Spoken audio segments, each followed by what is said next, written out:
stairs and straight ahead at the end of the hallway. A door was closed. To their left were 2 bedrooms.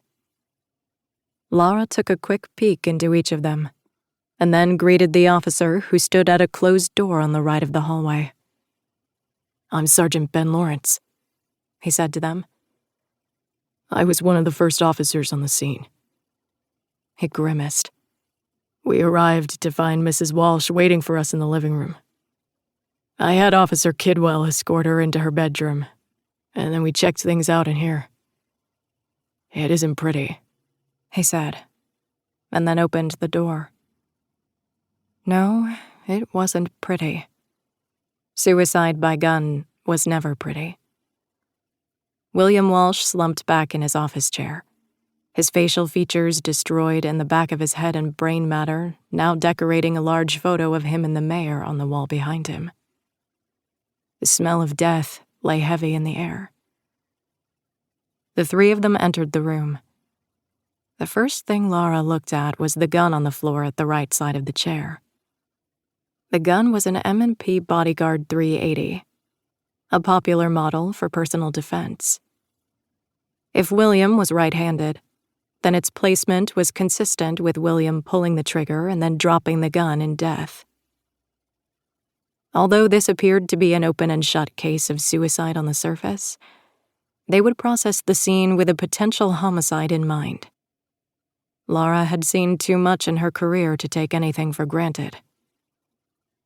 "The note is on the desk," Sergeant Lawrence said. Laura and Nick bumped shoulders as they both stepped closer to the desk to read the note. It was handwritten, and in the center of the otherwise bare desktop. "The bomb at Williamsburg Police Station was my fault. I can't live with it. I'm so sorry." Laura stared at Nick, an electric shock rushing through her body.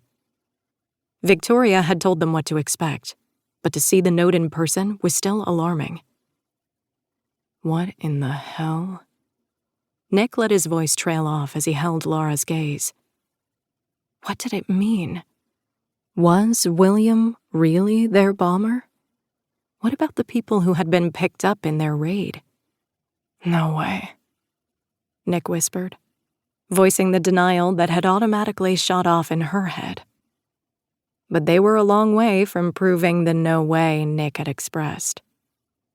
Knowing not to do anything with the body until the medical examiner arrived, instead, they looked over the office. Laura opened a desk drawer and found another handwritten note. It was a to-do list, including upcoming events that apparently William had planned on attending. She pulled it out and compared it to the suicide note. The handwriting appeared to be the same. But if there was any question at all, it would take a handwriting expert to make the final call. As they continued to look around the office, Christina texted Laura with more information. William Walsh was 35 years old and had married his wife Elisabetta 7 years ago. She was 4 years younger than William, and the couple had no children. "Maybe we should go ahead and speak to Mrs. Walsh while we're waiting for the medical examiner," Laura suggested. Nick nodded, and together they left the study with Sergeant Lawrence once again standing at the doorway to keep everyone except law enforcement out of the room.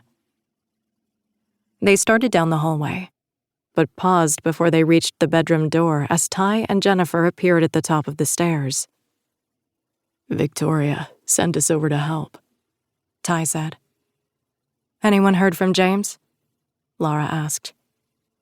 "He and Xander were still gone when we left the office," Jennifer replied softly. Her eyes held the horror that still beat in Laura's heart. "He's going to be devastated." Was James's brother the bomber? Why would a man so successful and with such a bright future in front of him plant a bomb at the police precinct and then commit suicide because he felt guilty? Hell, why in the name of God would William Walsh plant a bomb anywhere at all? Nothing made any sense right now. "You two can check out the study. We're still waiting for the medical examiner. We didn't see a computer, so you might..."